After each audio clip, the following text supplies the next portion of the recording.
we're back with Arlene Dickinson, one of Canada's top entrepreneurs who's had phenomenal success in many fields, from television to books, consultancy to consumer products. We're going to talk to Arlene about her wine persuasion. So welcome back, Arlene. Hi, Dally. All right. So now, how did you start to acquire a taste for good wine? We talked about early experiences, the dark days, but how about as you started to discover better wines? Was there a certain person who introduced you to good wines? You know, there was actually. There was a fellow who was a friend of mine who started to, when I very early, many years ago, I'm going to go back maybe 15, 20 years ago, and I started to say to him, I don't know how to order a great wine. I'm not sure exactly what I'm doing. I'm always intimidated when I go into the liquor store because I don't want to buy something that's going to be bad. And now he had collected a lot of wines. He was actually the first person I'd ever met who was really a wine collector. And he, at that point in time, I remember this was going back many, many years ago, told me that I should start thinking about the S's. And I said, well, what do you mean the S's? And he said, well, there's Opus and Camus and Dominus. California guy. California guy. And then he said, and then you can remember the Chateau Montalinas and the Farnientes. And he gave me, I'm just kind of rattling off, but he was a California guy. But he was actually kind of helping me understand that there were different things to look at. And he had me taste all those wines. And now today those wines are all very expensive. They weren't as expensive back then. Yeah, but they were still a little on the pricey side. And he said, what you do is you buy them and you store them and you keep them, and they appreciate with age. And if nothing else, if they don't go up in cost value, they go up in wine value in terms of taste. So he taught me about that, and he taught me about Persian rugs. And I think the wine habit was a lot cheaper than the Persian rug habit. So thank him for that.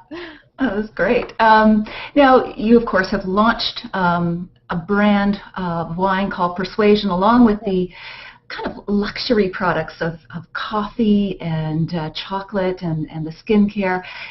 Correct me if I'm wrong, but I believe you immigrated with your parents when you were very young from South Africa, and they arrived in the country with about $50. Is that correct? That's absolutely correct.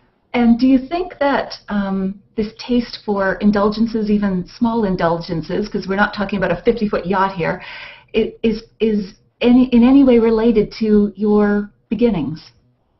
That's a very interesting question. I would say that, we grew up very, very poor, and things like having food in the fridge, I joked earlier about the bus and, taking yourself seriously and those things, but this actually does tie back to what I grew up with, because I think, we couldn't afford to take the bus.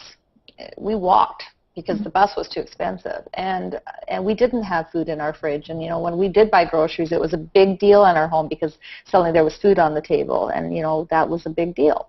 And so, yes, I would say that now that I can afford to buy the things that I can afford to buy, I feel really lucky that I can. I feel very privileged that I can, but I also don't want to have the things that I'm making be unattainable.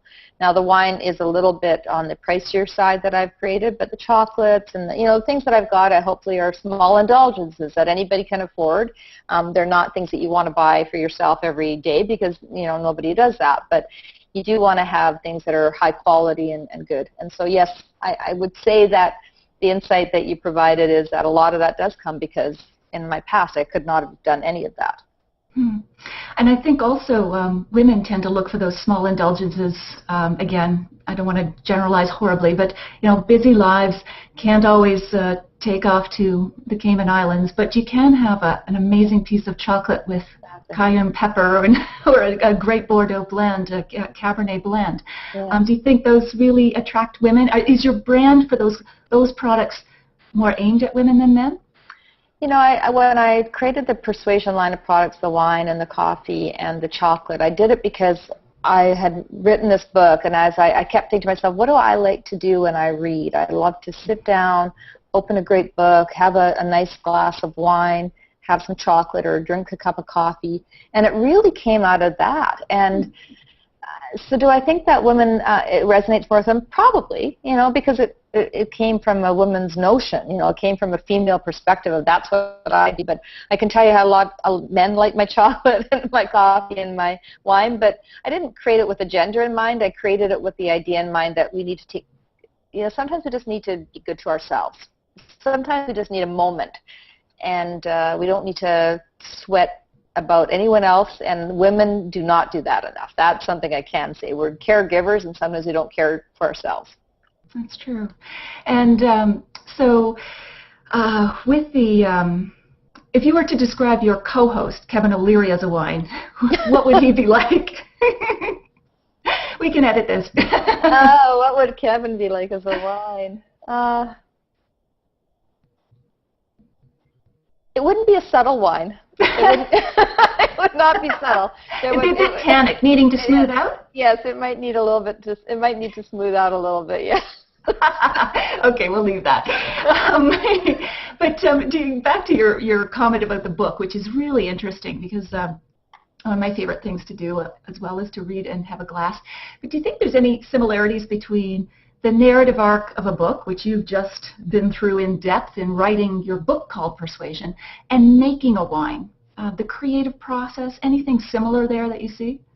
Yeah, for sure. I mean, as I said earlier, and I probably characterize it as genuine, authentic, and win-win. It really is about being honest, genuine, authentic, and win-win. And so I think when you're making a great wine, and the arc of that is you want an honest wine. You want something that feels like exactly what it is trying to be. It's not trying to, trick you or fool you. It wants to kind of show up as what it is.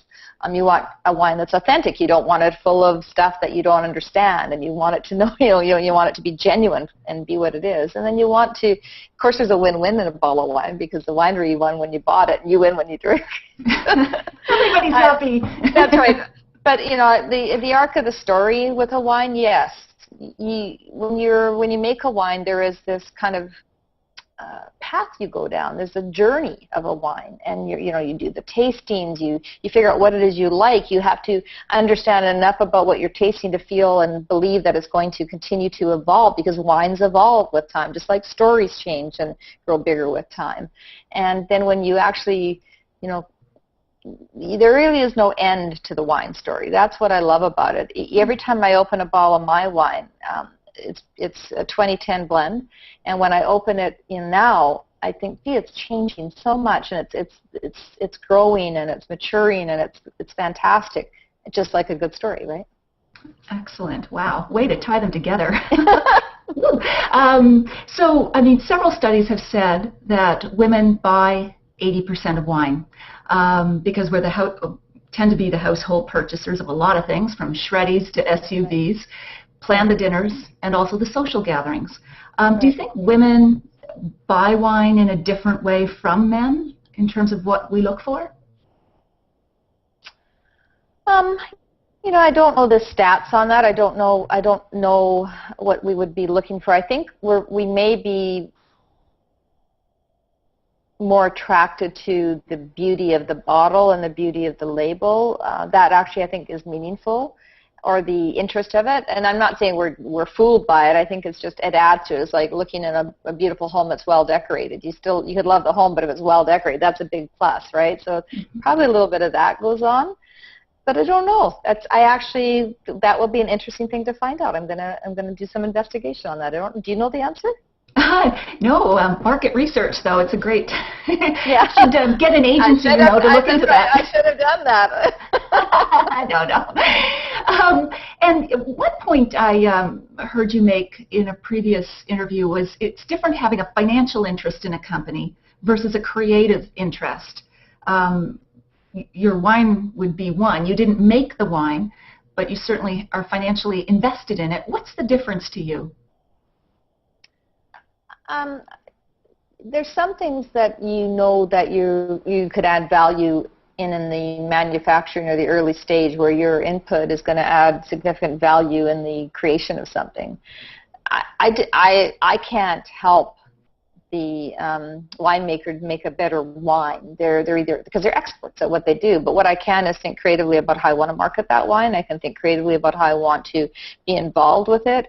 I can certainly add on from a marketing perspective what I can do to bring that wine to life in the marketplace. But the actual making of that wine, that's an art and a science, and it's something that I certainly don't know. I just know what tastes good. I don't have any ability to add value in the front end other than that. Well, I'll drink to that. I think we should both drink to that. All right, We're both getting thirsty, I'm sure. We're both getting thirsty. Oh, look at that. Okay, here we go. I got the product placement. Lots of bad product placement. That's great. Yeah, exactly. Right. Got to get the, what do they call it, the beauty shot or whatever. Try and pour it up here. Yep. All right. So when you were choosing which wine. My bad nails, I just saw that they need a manicure. Back to the wine. When you were choosing which wine to put in a bottle with your brand on it, what did you consider? Why did you go, say, for a Cabernet blend versus, say, Pinot Noir? I started off, I was going to do a Pinot Noir when I first began, and I wanted to have something that I thought was going to be very accessible. And I also really loved the Cab Merlot blends were becoming more and more popular. And some people are intimidated by Pinots, right? Some people are not as comfortable with the Pinot as they are a blend. So I just felt like the right thing to do to start. It doesn't mean that I'm not going to do a Pinot, because I might. Oh, wow. How about a dessert? Yeah, cheers. Yeah, please, cheers. Go for it. I was thinking maybe you could do like a dessert wine called Dragon Ice Wine for when hell freezes over or something. I don't know. You seem to tie into the dragon fiery notion. Yes. Well, yeah. It's inevitable. It's inevitable. It's I think maybe a tequila next time for the dragon side. That's true. That's far more fiery. There you go. Yes. No, we're talking about wine. Yeah, this is beautiful. I really do like it. It is very smooth for a 2010. Full bodied but not over the top heavy. What do you get when you taste it? I certainly get there's a black currant, and I think I love the color of it, and I love it's kind of sweet to me. It's got a nice sweet tannin to me. I love the currants in it. I like it's a little florally. But it's not over the top floral, right? Right, absolutely. No, it's lovely. One other question I have to ask, because I know you're such a big proponent of Canadian companies. Why didn't you make a wine in Niagara or the Okanagan? It's a question that I do get asked a lot, and I can tell you that I am looking into actually making a wine up here now. Oh. The reason I bought and I got involved with this company is there's a long story behind it, of which was partly a commitment that I'd made to do this a long time ago, and because I wanted to stick to my commitment, I did it. But I also think that we can't be so protective about everything. We have to think about being global operators, just like the way the Canadian wineries need to sell their products worldwide. They need to also accept that people have varying tastes and they're going to buy product from around the world. So I'm not going to apologize that it's not a Canadian wine, but I will tell you that I will definitely look to be doing a Canadian wine, and I would like to support a winemaker here that can come out with a great product, and there's lots of them. So I'm excited about it, but it doesn't mean that this is any less because it's not Canadian. Absolutely, and I'm sure after we post this video, you will be getting a lot more tweets and emails. I hope so. I do want the Canadian wineries to know that I'm definitely committed to doing something up here as well. Wow. Who in the wine world do you admire, Arlene? Whether it's a winemaker or a sommelier or anyone, is there someone who comes to mind whom you admire? I think a single individual, no, but I do. There are a lot of, what I really like are the wineries where they're small boutique wineries where it's kind of an art that's really important to the people that run the winery. So there are a lot of those, and there are many of those in Canada, in fact. But they're, the ones that aren't into the mass production, and not that I don't think they're wonderful. I do think though that these small batch wineries are coming up with little kind of jewels and little pieces of art, and that fascinates me. So I like that a lot. That appeals to me. And I also like the people who kind of left behind their life and said, I'm going to go and buy a winery, and followed their dream. And so there's, whether it's God, there's so many of them now that have done that in the U.S. and even some people in Canada have done that, right? Where they've bought Absolutely. a winery and they've quit their corporate jobs and they're pursuing their dreams. So I admire that too. Yeah, it seems to be wine is the sunny second refuge of new careers, whether you've been a doctor or a lawyer or, from all walks of life, actually. The interesting stories, which is what makes this business, I think, so fascinating. It is, and every time you go on like wine tours and you stop in somewhere and you actually talk to the owners, they all have great stories. So I admire that. I love to. We're back to mentorship, right? There's a great story everywhere. Absolutely. Well, to finish up, if you could have a glass of wine with anyone, living or dead, in history, who would it be and why? Oh, wow, that's a tough question. I mean, from a personal perspective, if I could have anyone back for a moment in my life, it would be my father. So I would say that I would want to have a glass of wine with my dad. Would you share this one with him? Absolutely, absolutely. I think he'd enjoy it. Oh, that's great. Thank you so much, Arlene. This was a wonderful conversation. I wish you all the best with this. I'll post the links as to where people can buy this wine. Thank you. And keep on doing the great work you're doing. Thank you so much, Natalie.